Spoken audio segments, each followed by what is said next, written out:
ನಮ್ಮ ಹೆಸರು ಮೋಹನ್ ಪಿಂಟೋ. ನಾ 5th ಜನರೇಷನ್ ಈ ಫ್ಯಾಮಿಲಿದು. ನಮ್ಮ ವೈನ್ ಶಾಪ್ ಸ್ಟಾರ್ಟ್ ಆಗಿದ್ದು 1901 ಇಸ್ವಿನಾಗ. ಅದು ನಮ್ಗೆ ಫಸ್ಟ್ ರಿನ್ಯೂವಲ್ ಸಿಕ್ಕಿದ್ದು ಲೈಸೆನ್ಸ್ ಇದ್ದು. ಆವಾಗ ಕಲೆಕ್ಟರ್ಸ್ ಆಫೀಸ್ಲಿಂದ ಇಶ್ಯೂ ಆಗಿ ಬಂದಿದ್ದು. ಹುಬ್ಬಳ್ಳಿ ಫಸ್ಟ್ ವೈನ್ ಶಾಪ್ ಇತ್ತು ಇದು. ಆವಾಗ ಪ್ರೊಹಿಬಿಷನ್ ಇತ್ತು. ಆ ಪ್ರೊಹಿಬಿಷನ್ ಲಿಫ್ಟ್ ಆಗಿದ್ಮ್ಯಾಗ ಫಸ್ಟ್ ಲೈಸೆನ್ಸ್ ನಮಗೆ ಸಿಗ್ತದೆ. ಏನಾಯ್ತು ಅಂದರೆ ಇವಾಗ ಹಳೆ ಕಾಲದಲ್ಲಿ ನಮ್ಮ ಆಲ್ಬುಕರ್ಕ್ ಫ್ಯಾಮಿಲಿ ಏನಿತ್ತು, ಅವರು ಬೇಕರ್ಸ್ ಪ್ಲಸ್ ಲಿಕ್ಕರ್ ಸೇಲ್ ಮಾಡ್ತಾಯಿದ್ರು. ಈ ಕಂಟ್ರಿ ಲಿಕ್ಕರ್ ಅಲ್ಲ, ಲೈಸೆನ್ಸ್ಡ್ ಲಿಕ್ಕರ್ ಏನು ನಮ್ಮ ಬಾಟಲ್ಡ್ ಲಿಕ್ಕರ್ ಏನು ಬರುತ್ತೆ ಅದನ್ನೇ ಸೇಲ್ ಮಾಡ್ತಾಯಿದ್ರು. ಹುಬ್ಬಳ್ಳಿಯ ಏನು ರೈಲ್ವೆ ನಿಲ್ದಾಣದ ಏನು ಪಕ್ಕದಲ್ಲೇ ಇರುವಂಥ ಪಿಂಟೋಸ್ ವೈನ್ ಶಾಪ್ ಅಂದರೆ ಈ ಒಂದು ಹುಬ್ಬಳ್ಳಿಗೆ ಎಷ್ಟು ಚಿರಪರಿಚಿತ ಅಂದರೆ ಹುಬ್ಬಳ್ಳಿಯ ಪಿಂಟೋಸ್ ರೋಡ್, ಹುಬ್ಬಳ್ಳಿಯ ಪಿಂಟೋಸ್ ಸರ್ಕಲ್ ಈಗ ಇದರ ಯುಗಾಂತ್ಯ ಕಾಲಕ್ಕೆ ಬಂದು ನಿಂತಿದೆ. ಅದು ಏನಾಯಿತು, ಇದು ನಮಗೆ ಲ್ಯಾಂಡ್ ಮಾರ್ಕ್ ಆಗೋಕ್ಕೆ ಕಾರಣ ಏನಾಯ್ತು ಅಂದರೆ ಇಲ್ಲಿ ಸುತ್ತಮುತ್ತಲಲ್ಲಿ ಏನೂ ಇರಲಿಲ್ಲ. ಈ ಮನೆ, ಈ ಬಿಲ್ಡಿಂಗ್ ಒಂದು ಬಿಟ್ಟರೆ ಬೇರೆ ಏನೂ ಇರಲಿಲ್ಲ. ಮುಂದುಗಡೆ ಇರೋ ಈ ಮೇನ್ ರೋಡ್ ಏನಿದೆ ಒಂದು ಮಡ್ ರೋಡ್ ಆಗಿತ್ತು, ತಾರ್ ರೋಡು ಇರಲಿಲ್ಲ, ಮಡ್ ರೋಡ್ ಆಗಿತ್ತು. ಹಾಗೆ ಎಲ್ಲ ಇದು ಕನೆಕ್ಷನ್ಸ್ ಇಲ್ಲಿಂದ ಎಲ್ಲ ಕಡೆಗೆ ಹೋಗ್ತಾ ಇತ್ತು. ಆವಾಗೆಲ್ಲ ಗಾಡಿಗಳು, ಎತ್ತಿನ ಗಾಡಿಗಳು ಇರ್ತಿತ್ತಲ್ವ. So everybody use to commute ಇದೇ ಎತ್ತಿನ ಗಾಡಿಯಿಂದ ಇದೇ ದಾರಿಯಿಂದ ಹೋಗೋರು. ಹಾಗೆ ಇಲ್ಲಿಂದ ಹೆಸರು ಬಂತು. ಹಾಗಾಗಿ ಇಲ್ಲಿ ಹಳೆ ಮನೆ ಆಗಿರೋದ್ರಿಂದ, ಆಗಿಂದ ಇರೋದ್ರಿಂದ, ನಾವು ಇಲ್ಲೇ ಇರೋದ್ರಿಂದ ಪಿಂಟೋ ಸರ್ಕಲ್, ಪಿಂಟೋ ರೋಡ್ ಅಂತ ಹೆಸರು ಬಂತು. ಎಲ್ಲಕ್ಕೂ ಒಂದು ಎಂಡ್ ಇರಬೇಕು. ನಮ್ಮ ಪ್ರಕಾರ ಈ ಎಂಡ್ ಈ ತಿಂಗಳನ್ನಾಗ ತೊಗೊಂಡ್ಬಿಟ್ರು. ನಾವು ಮನ್ಯಾಗ ಹೋಗಿ ಅವ್ರ ಹೆಂಡತಿ ಮಕ್ಳ ಜೊತೆಗೆ ಹೆಂಗೆ ಇರ್ತಾರ, ಏನು ಜಗಳ ಮಾಡ್ತಾರ, ಏನು ಆರಾಮ್ ಇರ್ತಾರ, ಊಟ ಹೆಂಗೆ ಮಾಡ್ತಾರ, ಬೇರೆದವ್ರಿಗೆ ಊಟ ಕೊಡಿಸ್ತಾರ ಅಥವಾ ಇಲ್ಲ, ಅವೆಲ್ಲ ವಿಚಾರ ಮಾಡಿದೆ ಅಂದ್ರೆ ಇಟ್ ಈಸ್ ಅ ವೇಸ್ಟ್.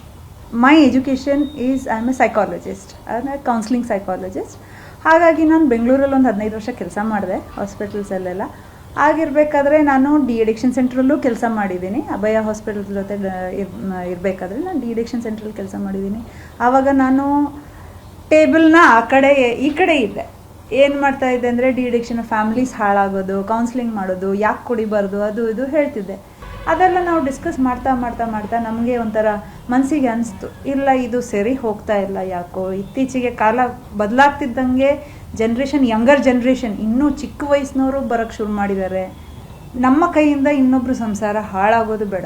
ಇವ್ರ ಹತ್ರ ಹೇಳ್ಕೊಂಡಿದ್ದೀನಿ ಕೂಡ. ಹಾಗಿದ್ರೆ ನೋಡು, ನಿನಗೆ ಸುಮಾರು ಪೇಷಂಟ್ಸ್ ಸಿಗ್ಬೋದು ಇಲ್ಲಿ ಸುಧಾರಣೆ ಮಾಡೋಕ್ಕಂತನೂ ಹೇಳಿದ್ದಾರೆ, ಒಂದು ಆಫೀಸ್ ಮಾಡಿಕೊಡ್ಲ ಅಂತಲೂ ಹೇಳಿದ್ದಾರೆ. ಬಟ್ ಆವಾಗ ನಾನು ಕ್ವಶನ್ನೂ ಮಾಡಿದ್ದೀನಿ, ಹೌದು ನಾನು ಆಫೀಸ್ ಮಾಡ್ತೀನಿ, ನೀವು ಆ ಕಡೆಯಿಂದ ಮಾರಿದಾಗ ನಾನು ಕೌನ್ಸಿಲಿಂಗ್ ಅಂತ ಮಾಡಿದ್ರೆ ಅದು ನ್ಯಾಯಬದ್ಧವಾಗಿ ಎಷ್ಟು ಸರಿಯಾಗುತ್ತೆ? ಇಲ್ಲ, ಒಂದು ಅಟ್ಲೀಸ್ಟ್ ಒಂದು 2-3 ಇಯರ್ಸ್ಲಿಂದ ನಾವು ಸೀರಿಯಸ್ಲಿ ತಗೊಂಡಿದ್ವಿ. ಆ್ಯಕ್ಚುಲಿ ನಂದೊಬ್ಬಳದೇ ಅಲ್ಲ, ಅಮ್ಮ ಕೂಡ, ಅವ್ರ ಅಮ್ಮ ಕೂಡ ಅನಿಸ್ತು. ನಂದು ಒಬ್ಬಳದೇ ಡಿಸಿಷನ್ ಅಲ್ಲ ಇದು. ನನ್ನ ಕಾಂಟ್ರಿಬ್ಯೂಷನ್ನ ಮೇ ಬಿ 10%, ಬಟ್ ಇವರ ಅಮ್ಮನ ಕಾಂಟ್ರಿಬ್ಯೂಷನ್ 80%. ಆಸ್ ಎ ಸೈಕಾಲಜಿಸ್ಟ್, ಮನೋಶಾಸ್ತ್ರಜ್ಞ ಆಗಿರೋದ್ರಿಂದ ನಾನೇನು ಹೇಳ್ತೀನಿ, ಯಾವುದೇ ವ್ಯಸನಗಳಿಗೆ ಹೋಗಬೇಡಿ. ಆರೋಗ್ಯ ನಿಮ್ಮದು ಕೆಡುತ್ತೆ, ಮನೆ ನಿಮ್ಮದು ಹಾಳಾಗುತ್ತೆ. ಈಗ ನಾನು ಪಿಂಟೋ ಆಗಿರೋದ್ರಿಂದ ಮದ್ಯಮುಕ್ತ ಸಮಾಜವನ್ನು ಕ್ರಿಯೇಟ್ ಮಾಡೋಕ್ಕೆ ನಾನು ಯಾವತ್ತೂ ಕೈ ಜೋಡಿಸಿ ಅವ್ರ ಜೊತೆಗೆ ಇರ್ತೀನಿ. Is happy. ಅದು ಇಡೀ ಸಂಸಾರ, ತಾಯಿ, ಅಕ್ಕ, ತಂಗಿ, ಹೆಂಡತಿ, ಪಾಪು ಕೂಡ ಅವರ ಜೊತೆಗೆ ಇದ್ದಾಳೆ. ಅವಳು ಹೇಳ್ತಾಳೆ, ನೋ ಡಾಡ, let's carry on with kokum ಅಂತಾಳೆ. ಅವಳು 7 ವರ್ಷದ ಮಗು, ಅವಳು ಹೇಳಿದಾಳೆ, no we are kokum is good no ಡಾಡ for health, so will carry on with that ಅಂತ ಹೇಳಿದಾಳೆ. ಅದು ಅವ್ರಿಗೆ ಭಾಳ ಮನಸ್ಸಿಗೆ ಒಂದು ಖುಷಿ ಕೊಟ್ಟಿದೆ. For the improvement of society, if we can contribute anything beyond this, we are always there. Pintos family is always there.